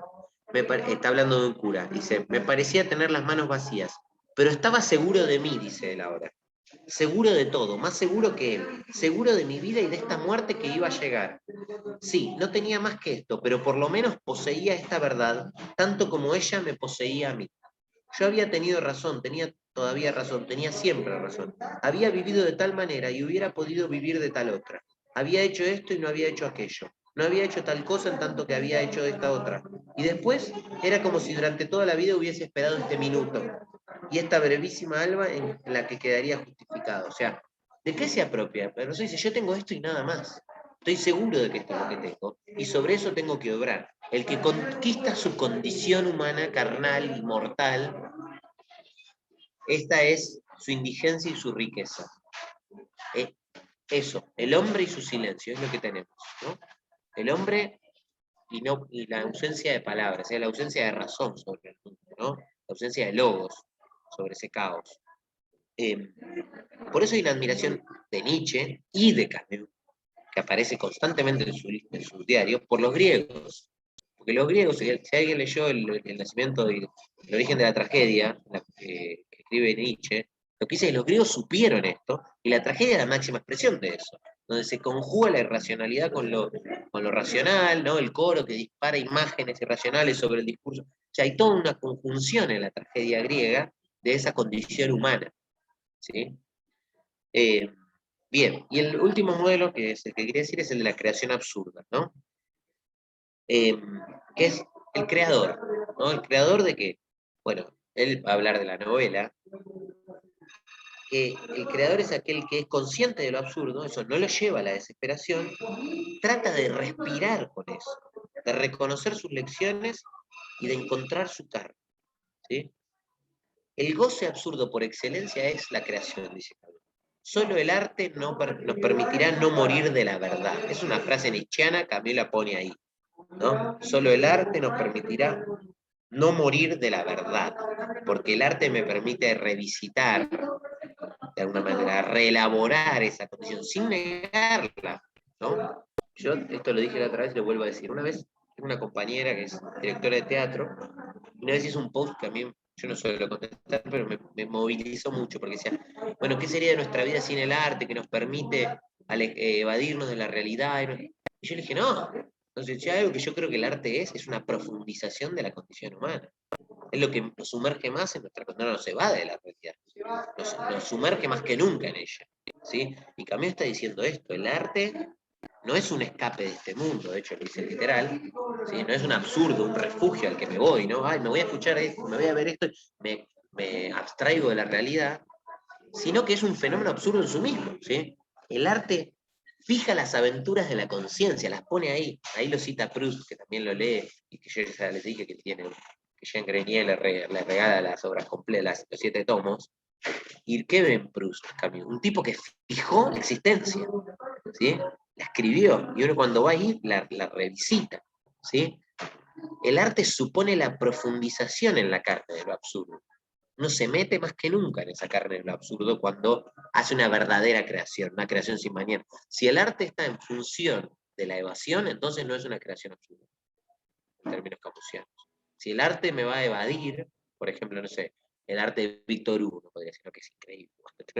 Pero sí, ese mensaje final de Víctor Hugo, que no, bueno, entonces el hombre justo, ¿no? Jean Valjean, ¿qué le pasa? Recibe la recompensa, ¿sí? Si uno le quita el final ese, es una perfecta obra absurda, que no lo tiene que ser. Víctor Hugo no lo conoce a Camus, es anterior y no tuvo la pretensión de eso, porque es increíble lo que hace Víctor Hugo, ¿qué hace? Visita la miseria humana, ¿no? Conoce lo que es la condición humana. Pero bueno, hay una justificación del santo al final, ¿no? Valjean se va con el obispo, que son los que obraron bien a un cielo.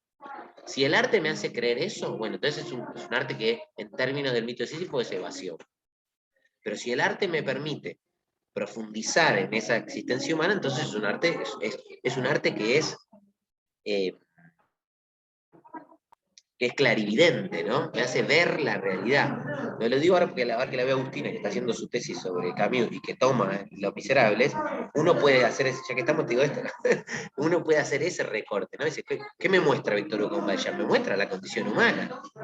Y me muestra una sociedad horrible, que te castiga incluso cuando haces las cosas bien.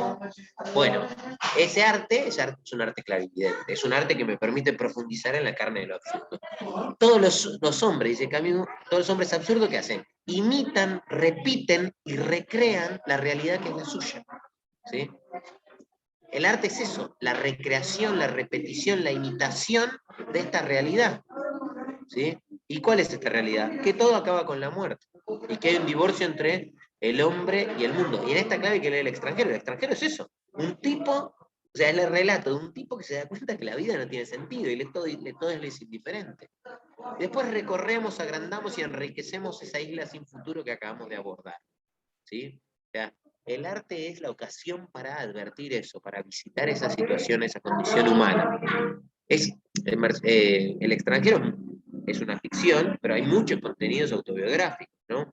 Hay un episodio que le ocurre a Camus en la playa, que está recogido ahí, ¿sí? Hay personajes que remiten a situaciones de la vida de Camus, ¿sí? El personaje es huérfano de padre, como es Camus, ¿sí? O sea, hay un montón de cosas que están presentes que son elementos de la vida de Camus. No es casual, y la cuestión de Meursault, que es una unión entre el mar, ¿sí? La cuestión de... O sea, hay toda una cuestión en el nombre, digo, todo eso remite a la vida de Camus. Entonces, hay una suerte de creación, una ficcionalización, una ficción de su propia vida, porque es una forma de explorar mediante el arte esta cuestión absurda, ¿sí? Bien, entonces no se trata tanto de explicar, sino de sentir y de escribir, eso es el arte, una exploración de esa condición absurda. Y entonces hay una posibilidad de que el filósofo haga eso, ¿no? Artista y filósofo hacen lo mismo, se comprometen con la obra, devienen con ella, y hay una distinción de métodos, ¿sí? No hay fronteras para las disciplinas que uno se propone para amar y comprender, ¿sí? Se interpenetran, la misma angustia las confunde. Por eso Camus escribe filosofía, escribe literatura, porque son formas de explorar esa isla de lo absurdo. La obra de arte, entonces, es un triunfo de lo carnal, que no busca explicar, sino que lo que hace es exponer, ¿no? Mostrar ese drama propio de la existencia. El arte es una expresión patente del fracaso de la inteligencia, ¿sí? Que pone en marcha las apariencias, cubre con imágenes todo lo que no tiene razón, ¿sí? Pero si este mundo, digamos, fuese claro, dice Camus, no existiría el arte. El arte existe porque el mundo no es claro. Y hay que expresar esa opacidad del mundo, ¿sí? La expresión comienza donde el pensamiento acaba. La obra de arte es eso, la creación novelesca es eso, ¿sí? Cuando pensamos en términos filosóficos, estamos creando un mundo. Y ahí es donde dice, ¿no? Pensar es querer crear un mundo. O limitar el propio, es lo mismo, dice, ¿no? Camus dice, es a partir del desacuerdo fundamental que separa al hombre y su experiencia para encontrar un terreno de entendimiento conforme a su nostalgia, un universo encorsetado con razones, o aclarado con analogías que permite resolver el insoportable divorcio. El filósofo, aunque sea Kant, es creador. Cualquier filósofo lo que hace es encorsetar su propio universo, construir muros, crearse una verdad en la que está contento, ¿sí? El arte me tiene que correr de eso, constantemente me tiene que pinchar, me tiene que hacer advertir esta condición, ¿no? Bien. Después están los escritores que son novelistas de tesis, ¿no? Los llama así, que utilizan la novela para exponer una idea que ya tienen preconcebida. Bueno, esos son los peores, son los altos traidores, podríamos decir, ¿no? Porque lo que hacen es usar la novela como una herramienta para meter un sentido. Bueno, y ahí es una frase muy linda que yo la puse ahí, ¿no? Que me gusta mucho, que dice, ya no se cuentan historias, se crea un universo. Los grandes novelistas son novelistas filósofos, es decir, lo contrario de escritores de tesis. El novelista es un novelista filósofo que expone ese absurdo en el que uno está inmerso. Bien, el que crea otro tipo de novela corre el peligro de encontrar un sentido en ella. Lo malo no es encontrar, me parece que ese sentido es un sentido creado. Sí, Fede. Tengo otras preguntas, pero reaccionando a esto que venís diciendo, después te hago la otra pregunta.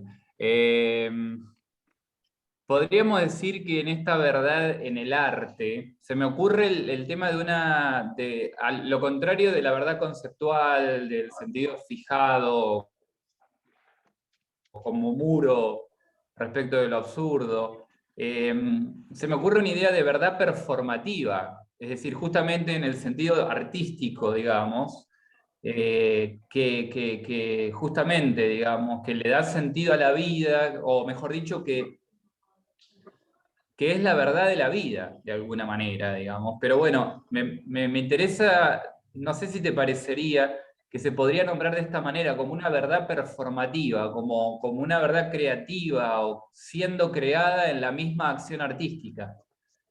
En y a Me través. parece que lo que tiene, sé de dónde viene esa pregunta, que son de reflexiones anteriores y propias de Fede, pero me parece que sí hay algo que se puede reunir con esa verdad performativa, que es que, que de alguna manera la verdad que realiza, o más que realiza, que expone el arte, que es la verdad propia de la existencia, tiene una incidencia, una transformación de la realidad misma, o sea, del sujeto.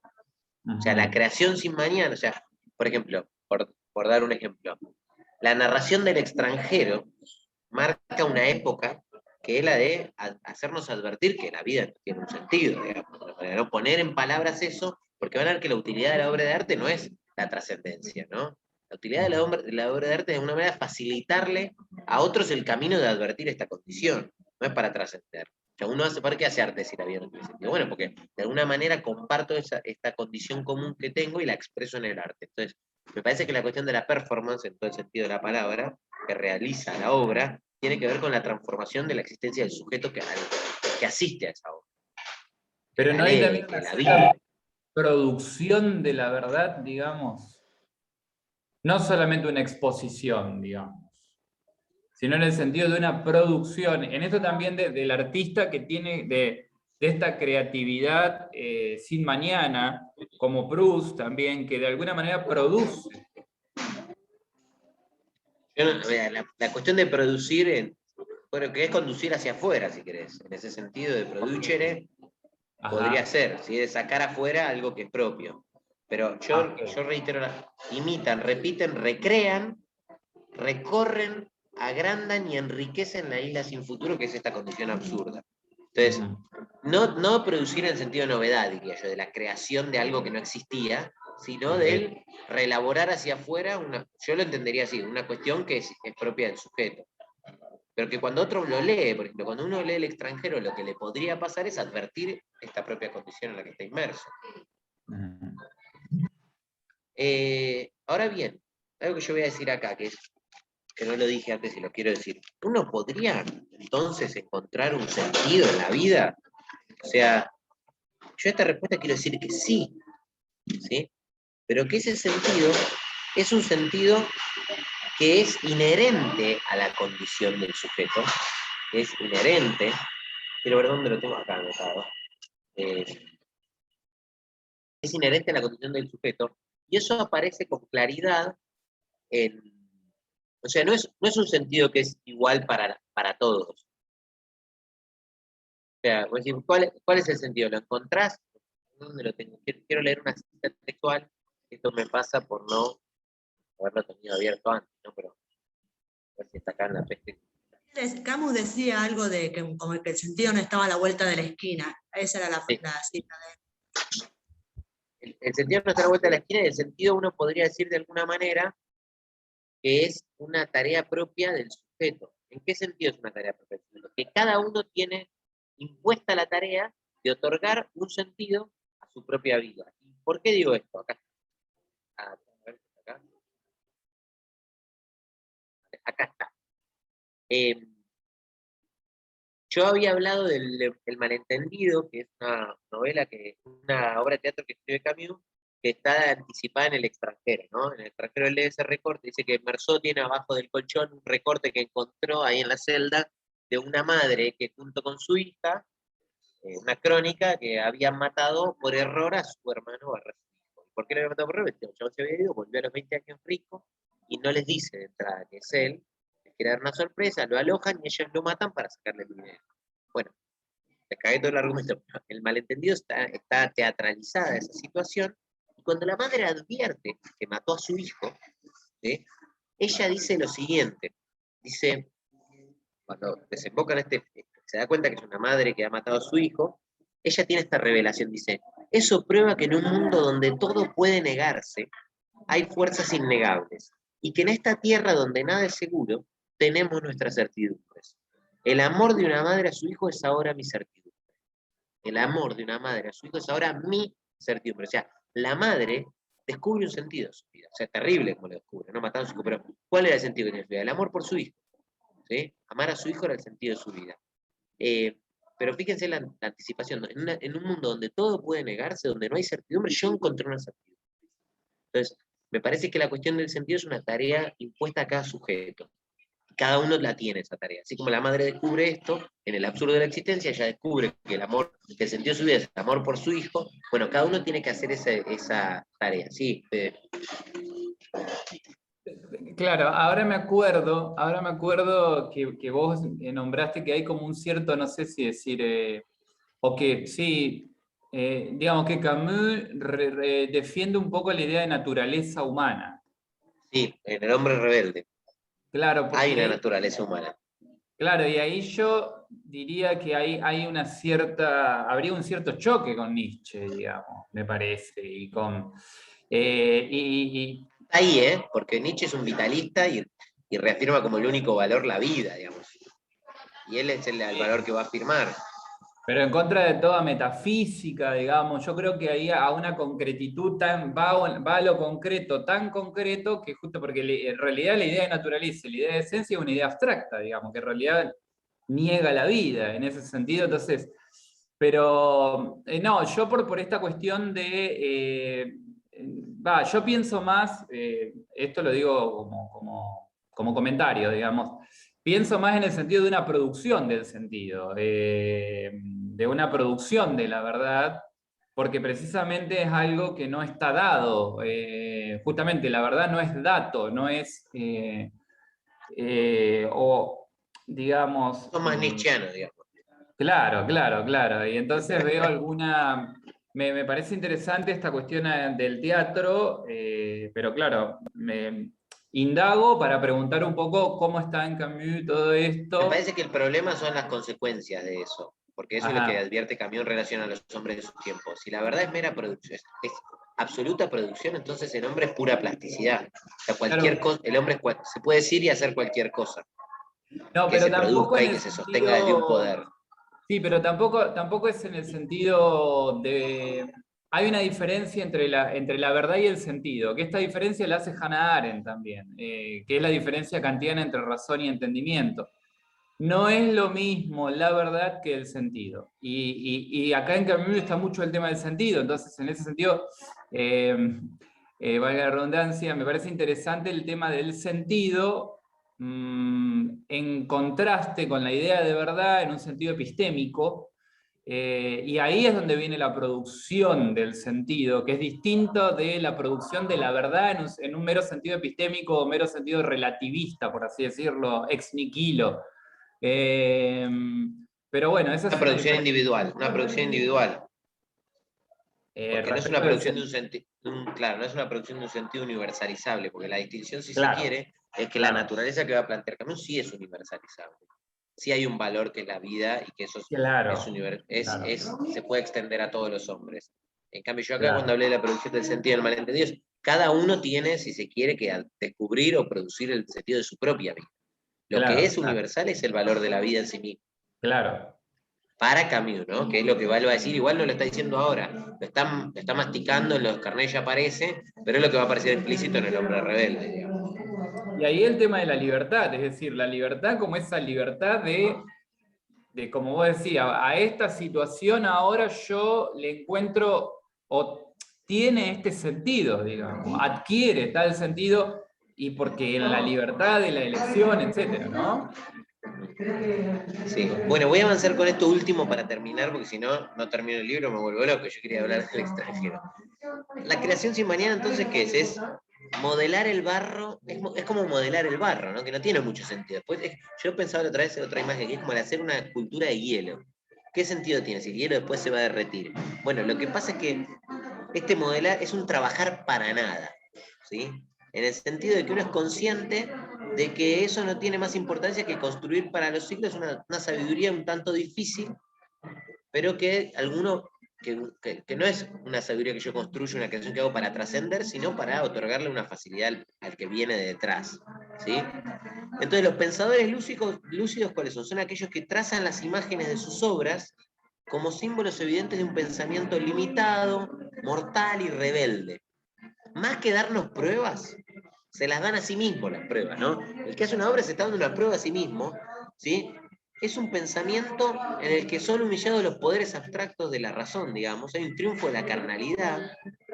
Y una vez totalmente humillados esos poderes, ¿sí? La carne resplandece, o sea, la carne como el sentido de la existencia, esto absurdo resplandece. Y acá dice una frase Camus que abre el último capítulo, que es muy breve, dice esto Camus, dice, lo que queda es un destino cuya única salida es fatal. Al margen de esta única fatalidad de la muerte, todo, alegría o felicidad, es libertad. Resta un mundo cuyo único dueño es el hombre.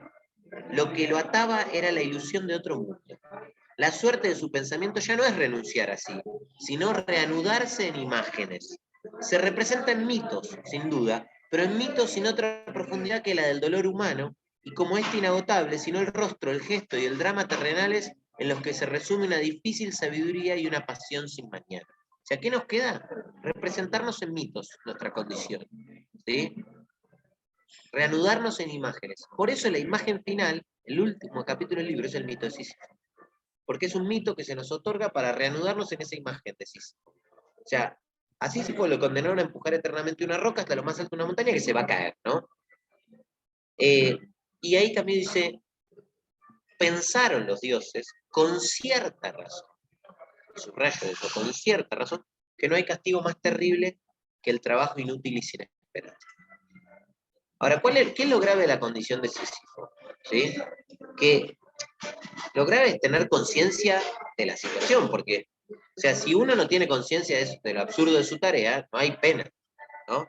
Lo grave está en que yo me doy cuenta de esa condición absurda y digo, puta madre, esto no tiene sentido. Camila asimila a Sísifo con el obrero actual, ¿no?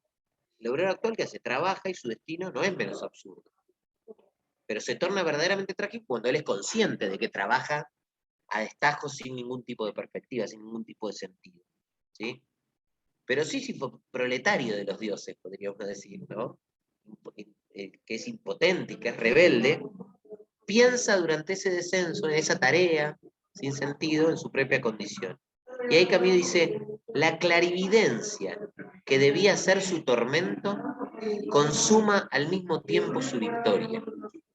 Se da vuelta la tortilla, ¿no? Esa clarividencia de hacer esta tarea que no tiene sentido, al final termina siendo su victoria, porque las verdades aplastantes desaparecen al ser reconocidas, ¿sí? En eso reside la fórmula de la victoria absurda. ¿Qué es lo que le pasa a Ulrich? No es que Ulrich sea un héroe para mí, no digo que está muy bien expresado él, porque cuando Ulrich se da cuenta que se va a morir, se libera un peso y dice, bueno, ahora tengo que vivir, ahora sé que tengo que vivir, y tengo que abrazar esta vida que me queda y hacer cosas, digamos, ¿no? Entonces, esa clarividencia de descubrir que al final está la muerte y nada más, ¿sí? Entonces me permite apropiarme de esto. Por eso Sísifo abraza su piedra, abraza su condición y gana, le gana, o sea, y sonríe. Ahora cambió de decir, bueno, cuando desciende va sonriendo, ¿no? Hay una mueca, esa mueca, ¿no? Como, bueno, yo sé esto, sé que la vida es esto, y la abrazo. Entonces, esa clarividencia que iba a ser su tormento, ¿no? Saber que la habían sentido, al final termina siendo su victoria. La asimilación con el obrero actual es muy interesante, sobre todo si uno la lee a la luz de lo que yo había dicho en términos biográficos, ¿no? Toda la cuestión de todo el tiempo que le ocupa a Camus la condición obrera de su época, ¿no? Y cómo el comunismo también se torna absurdo cuando lo único que quiere hacer es una victoria materialista de la vida, ¿no? Bueno, al final, ¿qué me ofrecen? La felicidad burguesa ampliada. No. El marxismo tiene que tener, el comunismo tiene que tener una reflexión en torno al sentido de la existencia humana, no puede quedarse en ampliar la riqueza, ¿no? Meramente. Porque entonces me estás ofreciendo la felicidad burguesa, nada más. ¿Sí? No, tengo que tener otro tipo de reflexión. Y esto es, el Sísifo es el obrero actual, y al obrero actual hay que, en ese sentido hay que permitirle o hay que fomentarle el hecho de que pueda advertir su condición y tener una reflexión sobre su existencia. ¿Sí? Y ahí dice, bueno, Sísifo goza en silencio, su destino le pertenece, su roca es su casa. De la misma manera, el hombre absurdo, cuando contempla su tormento, manda callar a todos los ídolos. ¿Sí? Él sabe que es dueño de sus días. Entonces, esa imagen de Sísifo final, que vuelve a decir, bueno, hay una cita muy larga, dice, en ese instante sutil en el que el hombre se vuelve sobre su vida, Sísifo regresando hacia su roca, contempla esa serie de actos desvinculados que se convierten en su destino, creado por él, unidad ahí está la cuestión de la creación, unidad bajo la mirada de su memoria y pronto sellado con su muerte. Así persuadido del origen plenamente humano, ciego que desea ver y que sabe que la noche no tiene fin, está siempre en marcha. La roca sigue rodando. Dejo a Sísifo al pie de la montaña. Uno siempre recupera su fardo, pero Sísifo enseña la fidelidad superior que niega a los dioses y levanta las rocas. También él juzga que todo está bien. Este universo en adelante sin dueño no le parece estéril ni fútil. Cada uno de los granos de esa piedra, cada fragmento mineral de esa montaña llena de noche, forma por sí solo un mundo. La lucha por llegar a las cumbres basta para llenar un corazón de hombre. Hay que imaginarse a Sísifo feliz, un sujeto que se apropia de su existencia. Por eso, esa imagen final de Sísifo que además corona lo que él viene diciendo, reanudarse en imagen. ¿Sí? Y nosotros, ahora voy a dejar 6 minutos, si alguien quiere decir algo, preguntar, tendría que haber sido más tiempo, ¿verdad? Pero lo que vamos a ver cuando yo reponga el argumento del extranjero la vez que viene, y hablemos ya de la peste y del ciclo de la rebeldía, el extranjero es una forma de reanudarse en una imagen para el autor. ¿Sí? Es una suerte de creación novelesca que le permite reanudarse en una imagen. Por eso tiene tantos elementos biográficos. Bueno, no sé si alguien quiere preguntar, decir, comentar, lo que quiera.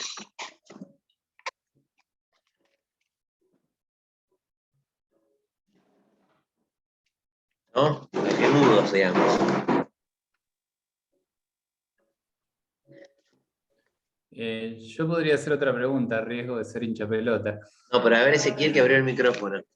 No, abrí no, el micrófono perdón, dale, no, abrí el micrófono nomás para decirte que sí, que uno queda mudo, pero en el sentido de que, bueno, uno, hablando por mí, ¿no? Digo, estoy arrancando en esto, entonces como que no tengo demasiadas herramientas o argumentos como para compartir. Así que bueno, nada, yo por ahora prestando atención, vamos a ver para dónde nos lleva. El hombre y su silencio, por ahora el hombre y su silencio. Expectante para ver a dónde nos lleva al final, pero nada más que eso. ¿Sí? Fede, ¿qué ibas a decir? No, quería preguntar respecto de la... Porque sobre todo toda la primera parte que comentaste de Camus, estaba mucho esta cuestión del sentido y de la afirmación de la vida, etc. Pero yo lo veo todo como en un sentido muy individual. Vos dijiste que después la afirmación, digamos, el rechazo del suicidio como la afirmación de la vida termina siendo como una afirmación absoluta que también pasa a la dimensión comunitaria, no matar al otro, digamos.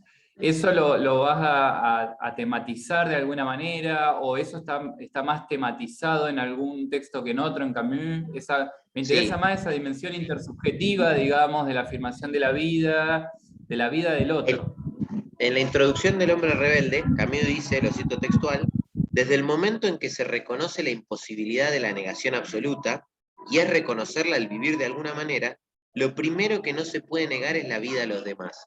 O sea, y él dice que en ese ensayo del hombre rebelde, dice, voy a proseguir ante el asesinato y la rebelión una reflexión comenzada alrededor del suicidio y la noción de absurdo. Cuando veamos el hombre rebelde, que es el último encuentro, es una tematización, si se quiere, de esta afirmación del pasaje de lo individual a lo comunitario, pero que residen, si yo sé que no me puedo suicidar, porque eso sería negar la atención propia de mi existencia, o negar el único valor posible, que es el de la vida, yo no puedo entonces negar la vida del otro, por una cuestión extensiva. Si yo no puedo negar la mía, no puedo negar la del otro. Entonces ahí empieza a haber una cuestión comunitaria, de reflexión comunitaria. Y el valor de la vida, que tanto para mí como para el otro, entonces me mueve a un ejercicio de la solidaridad. Yo no puedo permitir el asesinato, no puedo legitimar racionalmente el asesinato, y de alguna manera tengo que defender la vida del otro. Por eso hay una cuestión comunitaria. Y es muy flashero, digamos, o sea, para mí es muy cebado. Yo sé que este es un comentario re nerd, pero cómo esto está anticipado en La Peste, que es del 47. Cuando él escribe La Peste, lo que ve, por eso yo recomiendo mucho fuertemente la lectura del extranjero, pero también de La Peste si pueden y quieren, porque en La Peste, Bernard Rieu, que es el médico, que además, el otro día le decía Walter en la presentación del libro, hay un juego entre Rieu y Dieu, ¿no? Hay toda una seducción por lo divino, una interpretación de Dios ahí. Rieu, ¿qué hace? Rieu sabe que la vida no tiene sentido, pero entiende que tiene un valor, y tiene un valor la vida de los demás. Por eso es un médico que se desvive por curar de la peste a los demás. Y la peste no solo es el totalitarismo, la peste también es el sinsentido de la existencia. Que la vida no tenga sentido es una peste que nos puede matar. Yo tengo que curar de eso a la gente. Hay un sentido. Para Rieu, que no tiene Dios, el sentido es lo humano, la humanidad, hay un valor en la humanidad, es un humanista River, y Camus también, o sea, en el hombre hay más cosas dignas de admiración que de desprecio, es el final, ¿no? Es lo que aprende River. Bueno, la peste ya está anticipada a la cuestión comunitaria, el valor de la vida comunitaria, de la vida del otro, y también en el estado de sitio, ¿no? Porque Diego, el héroe del estado de sitio, ¿qué hace? Se sacrifica por la libertad y la vida de los otros, de la comunidad. Hay un valor allí que es menester salvaguardar. Bueno, no sé si quieren decir algo más sobre esto, pero el estado de sitio está en este tríptico, si se quiere, entre la peste, el estado de sitio, el hombre rebelde, como acá está, que en verdad que yo no lo nombré, pero es el mito de Sísifo, el extranjero y Calígula, ¿no? Calígula es una obra de teatro un poquito más larga, y está el malentendido, son 4, después también está los justos en relación a la proporción del hombre rebelde. Pero Calígula es Calígula, que Calígula se da cuenta que hace lo que quiere, porque si la vida no tiene sentido, está todo permitido, te mato, te tiro, hago lo que quiero. ¿Sí? Bien. Bueno, eso, no sé si alguien quiere decir algo más. Preguntas, comentarios. No. Bueno, Fede, entonces quedamos ya para el lunes que viene. Mi recomendación de lectura para el lunes que viene es el texto de Nietzsche sobre la verdad y la mentira en sentido extramoral, que se lo voy a mandar a Fede. El extranjero, obviamente, si lo leyeron, yo lo releí, fue una experiencia religiosa esta semana, lo leí en 2 días. En verdad lo leí porque lo que hice, como hago con todas mis clases, es tomé apuntes sobre cada capítulo. Me encontré unas cositas, unas perlitas que las voy a decir la vez que viene. Y bueno, y después yo ya voy a hablar de la peste y del hombre rebelde, por si quieren adelantarse. Bueno, bárbaro entonces. Bueno, buenísimo. Nos vemos entonces el lunes que viene a la misma hora con el mismo link. Todos pueden ingresar. Muchas gracias, Fede. Adiós. Nos vemos. Gracias a todos. Chau, chau. Chao, chao, buena semana.